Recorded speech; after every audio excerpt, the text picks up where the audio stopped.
This channel does not promote any violence, harmful, or illegal activities. All content provided by this channel is meant for an educational and information purpose only.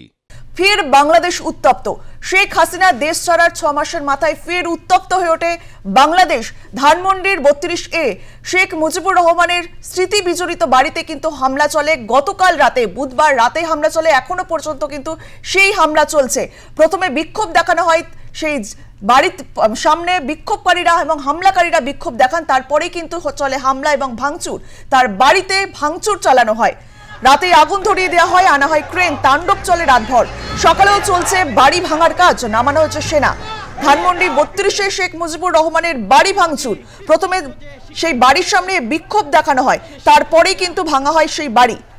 এই ঘটনার তীব্র নিন্দা করে বাংলাদেশবাসীর কাছে বিচার চেয়েছেন প্রাক্তন প্রধানমন্ত্রী তথা বঙ্গবন্ধুর কন্যা শেখ হাসিনা। এবার হামলাকারীদের হাত থেকে রক্ষা পেল না বঙ্গবন্ধু শেখ মুজিবুর রহমানের স্মৃতি বিজড়িত এই বাড়িটি। ধানমন্ডিতে বঙ্গবন্ধু স্মৃতি বিজড়িত বাড়িতে বুধবার হামলা চালায় হাসিনা বিরোধী বিক্ষোভকারীরা। যে ছবি আমরা আপনাদেরকে দেখাচ্ছি, গতকাল রাতে সেই হামলা চলে। এখনো কিন্তু এই আজ সকালেও কিন্তু সেই বাড়ি ভাঙার কাজ চলছে, আনা হয়েছে ক্রেন, তাণ্ডব চলে রাতভর। সকালেও চলছে বাড়ি ভাঙার কাজ, নামানো হয়েছে সেনা। বৈষম্য বিরোধী ছাত্র আন্দোলনের জন্য গত বছরের 5ই আগস্ট প্রধানমন্ত্রীর পদ থেকে ইস্তফা দিয়েছিলেন বাংলাদেশ ছাড়েন শেখ হাসিনা। আমরা দেখেছিলাম তারপর থেকেই কিন্তু একেবারে উত্তপ্ত হয়ে উঠেছিল বাংলাদেশ। আর এ বিষয়ে আমরা কথা বলবো, আমাদের সঙ্গে রয়েছে আমাদের প্রতিনিধি সুচারু মিত্র। সুচারু, ধানমন্ডি 32-এ শেখ মুজিবুর রহমানের বাড়ি ভাঙচুর, রাতে আগুন ধরিয়ে দেওয়া হয়, আনা হয় ক্রেন, তাণ্ডব চলে রাতভর এবং সকালেও ভাঙা হচ্ছে সেই বাড়ি। সুচারু, দেখো, বাংলাদেশে যে পরিস্থিতি চলছে অঙ্কিতা, সেখানে কোনোভাবেই কোনো নিয়ন্ত্রণ নেই। ডক্টর ইউনূস অন্তর্বর্তী সরকারের প্রধান, যাকে নিয়ে এখন বিস্তর গন্ডগোল, তার কোনো নিয়ন্ত্রণ নেই। এবং এই যে বিভিন্ন সময় দেখা যাচ্ছে কখনো সনাতনীদের উপর হামলা, কখনো শেখ মুজিবুর রহমানের মূর্তি ভেঙে ফেলা, কখনো তার বাড়ির পরিবারের সদস্যদেরকে দেশ থেকে বিতাড়িত করা। এবার 32 নম্বর যে ঠিকানায় মুজিবুর রহমানের বাড়ি, সেই বাড়ির ছাদে, সেই বাড়ির বিভিন্ন অংশে মানে মনে হচ্ছে যেন কোন একটা বিরাট যুদ্ধ জয় করে ফেলেছে তারা। আসলে বাংলাদেশ নিজের ইতিহাস ভুলে গেছে। বাংলাদেশ তার স্বাধীনতাতে কঠিন সংগ্রামের মাধ্যমে স্বাধীনতা এসেছিল, সেটা ভুলে গেছে। জামাত কার্যত এই বিষয়গুলোকে করছে। আমরা আগেই বলছিলাম যে ডক্টর ইউনূস যখন থেকে অন্তর্বর্তী সরকারের প্রধান উপদেষ্টা হয়েছেন, 79 জন নোটোরিয়াস ক্রিমিনাল, যাদের বিরুদ্ধে ক্রিমিনাল রেকর্ড রয়েছে, জঙ্গি কার্যকলাপ রেকর্ড রয়েছে, তারা বাইরে, তারা মুক্তি পেয়ে গেলেন। এবং এই ধানমন্ডির যে 32 নম্বর যে শেখ মুজিবুর রহমানের বাড়ি, যেখানে বুলডোজার পর্যন্ত চালিয়ে দিল জামাতিরা, কার নির্দেশে এই বুলডোজার চললো? একটা সরকার যেখানে অন্তর্বর্তী সরকার চলছে, তার উপদেষ্টা রয়েছেন, তাদের কোনো ভূক্ষেপ নেই। আসলে বাংলাদেশকে পেছন থেকে পরিচালনা করছে হিজবুল তাহরির। হিজবুল তাহরির মতো নিষিদ্ধ সংগঠন বাংলাদেশকে পরিচালনা করছে। এবং উত্তপ্ত বাংলাদেশ, 5ই আগস্ট থেকে বাংলাদেশের পরিস্থিতির কোনো নিয়ন্ত্রণ নেই। তাণ্ডবের পর তাণ্ডব, কার্যত গণপ্রজাতন্ত্রী বাংলাদেশ আর নেই। এমনকি মুজিবুর রহমানের মূর্তি তো দূরস্থ, ছেড়ে দাও, দেখা গেছে সংবিধানকে কবর দিতে। ফলে এই দেশের যারা নাগরিকরা রয়েছেন, কিছু কিছু মানুষ যারা শিক্ষিত নাগরিকরা রয়েছেন, তারা ভয়ে আতঙ্কে সিটিয়ে রয়েছেন যে কখন তাদের উপর আক্রমণ আসবে। এবং যেভাবে মুজিবুর রহমানের বাড়ির ওপর হামলা হচ্ছে, যেন তিনি দেশের জন্য কিছুই করেননি, অথচ সেই বঙ্গবন্ধুর নামেই বাংলাদেশের সবকিছু। বঙ্গবন্ধু মুজিবুর রহমান স্টেডিয়াম থেকে শুরু করে রাস্তাঘাটের উন্নয়ন, একাধিক ক্ষেত্র এবং বিভিন্ন জায়গা থেকে। প্রথমে দেখা গেল মুজিবুর রহমানকে পাঠ্যপুস্তক থেকে বাদ দেওয়া হলো। 52 দিনগুলি যে লেখা, মুজিবুর রহমানের যে লেখা 52 দিনগুলি, সেটা পাঠ্যপুস্তক থেকে বাদ হয়ে গেল।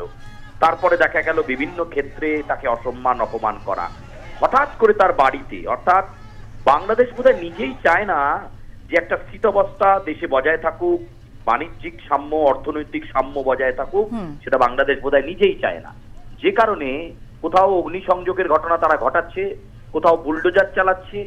ফলে এই যে পরিস্থিতি, তাতে কবে উন্নতি হবে সেটা খুব বলা মুশকিল। কিন্তু দেখো, এই যে 5ই আগস্ট থেকে এ যাবৎকাল যে ঘটনাগুলো বাংলাদেশে ঘটছে, কোথাও মানুষের মৃত্যু পর্যন্ত ঘটছে, কোথাও দেখা যাচ্ছে মুক্তিযোদ্ধার গলায় জুতোর মালা পরিয়ে দিচ্ছে জামাতরা, তাকে গ্রাম ছাড়া করছে। কিন্তু ডক্টর ইউনূস কোথায়? তার মন্তব্য কোথায়? তিনি কি পালিয়ে গেলেন বাংলাদেশ ছেড়ে? ফলে এই যে বিষয়টা ঘটছে এবং তার বিরুদ্ধে এত ক্ষোভ, এত বিষোদ্গার, কেন তিনি নির্বাচন করাচ্ছেন না? সংস্কারের নামে শুধু সময় চেয়ে নিচ্ছেন এবং তিনি অন্যান্য উপদেষ্টাদের সুবিধে করে দিচ্ছেন পাওয়ারে থাকলে কি মজা পাওয়া যায়, কিন্তু কেন তিনি নির্বাচন করাচ্ছেন না? কেন তিনি নির্বাচন কমিশন গঠন করার পরও নির্বাচনের দিকে যাচ্ছেন না? আসলে তিনি নিজেও পাওয়ারটা ভোগ করতে চাইছেন।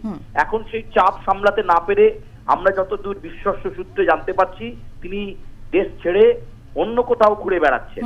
অর্থাৎ বাংলাদেশে কি হচ্ছে, বাংলাদেশের সাধারণ মানুষের মানে গণতন্ত্র ভুলুণ্ঠিত হচ্ছে, মানুষ সেখানে সেফ নয়, সেখানে কোনো নজর নেই।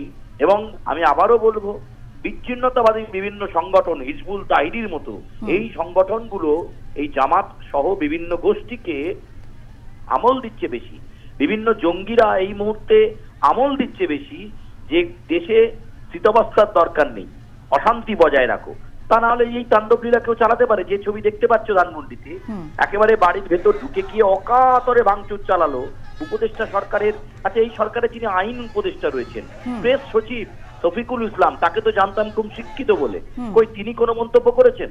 ফলে গোটা বাংলাদেশে যেটা ঘটছে সেটা বর্বরচিত, অশিক্ষিত, অপদার্থ মানুষজনের বাস এই মুহূর্তে যদি কোনো দেশে হয়ে থাকে সেটা বাংলাদেশ। অঙ্কিতা, সুচারু, এই ঘটনার তীব্র নিন্দা করেছেন শেখ হাসিনা। তিনি বলেন যে বাড়িটার কি অপরাধ, বাড়িটাকে কিসের ভয়, এমনটাই বলেছেন শেখ হাসিনা। শেখ হাসিনার এই মন্তব্য তাৎপর্যপূর্ণ এবং গতকালই তিনি ভিসিতে ভিডিও কনফারেন্সে এই বার্তা বারবার চেষ্টা করেছেন, অডিও কনফারেন্সে বলেছেন।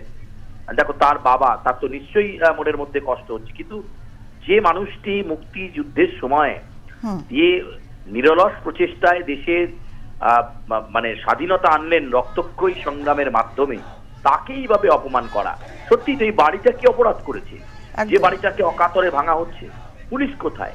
সেনাই বা কোথায়? কোথায় ওয়াকারুজ্জামান, বাংলাদেশের সেনা প্রধান, তিনি কোথায়? এই প্রশ্নগুলো উঠছে যে কোনোভাবেই সেখানে মানুষ কিন্তু সেফ নেই, নিরাপদে নেই। কোথায় ওয়াকারুজ্জামান? এত বড় তিনি নাকি সেনা প্রধান, একটা সময় তিনি সবটা কন্ট্রোল করছিলেন, এখনো আদপে করছেন। আসলে ডক্টর ইউনূস সামনে একজন কাঠপুতুল, আর তাকে পেছনের থেকে পরিচালনা করছে বিভিন্ন বিচ্ছিন্নতাবাদী সংগঠন। ফলে সেনা পুলিশ কেউ নেই। দেখো, একজন ব্যক্তির বাড়ি, বিখ্যাত ব্যক্তির বাড়ি আক্রমণ হচ্ছে, ভাঙচুর হচ্ছে, সেই বাড়িতে অকাতরে লুটতরাজ হচ্ছে, সেখানে কেউ নেই প্রশাসনিক আধিকারিক। এবং সেটা কি ডক্টর ইউনূসের কানে গেছে? তার একটা মানে কমপক্ষে একটা বিবৃতি যে ঘটনা ঠিক হয়নি, দুঃখজনক ঘটনা, বা চিহ্নিত করা হবে কারা এই ঘটনা করেছে। একদম। কিন্তু চিন্ময় কৃষ্ণ দাস ব্রহ্মচারী রাষ্ট্রদ্রোহী কাজ করেছেন, তাকে কিভাবে জেলে ফেলে রাখা যায় সেই চেষ্টাতে কিন্তু যথেষ্ট বাংলাদেশের সরকার রয়েছে। তারা এই বিষয়টা কেন তাদের নজরে আসছে না? এই প্রশ্নগুলোই এই মুহূর্তে বাংলাদেশের অলিন্দে ঘোরাফেরা করছে। গোটা বিশ্ব কিন্তু দেখছে কি নক্কারজনক ঘটনা সেখানে ঘটছে, এবং এই যে তীব্র মৌলবাদী শক্তি, তারা এই আক্রমণ অকাতরে ঘটিয়ে চলেছে। দেখো কিভাবে জানলাটাকে ভাঙা হচ্ছে, এবং একটা গুন্ডা রাজ গোটা বাংলাদেশ জুড়ে চলছে। ধানমন্ডির এই ছবি সত্যি গা শিউরে ওঠার মতো। বেশ, ধন্যবাদ সুচারু। ফের একবার ক্ষোভে উত্তাল বাংলাদেশের ছবি ধরা পড়ল বুধবার সন্ধ্যা নামতেই ঢাকায় বঙ্গবন্ধু শেখ মুজিবুর রহমানের বাড়ি ও মিউজিয়ামে অগ্নিসংযোগ ও ভাঙচুর চালায় একদল জনতা।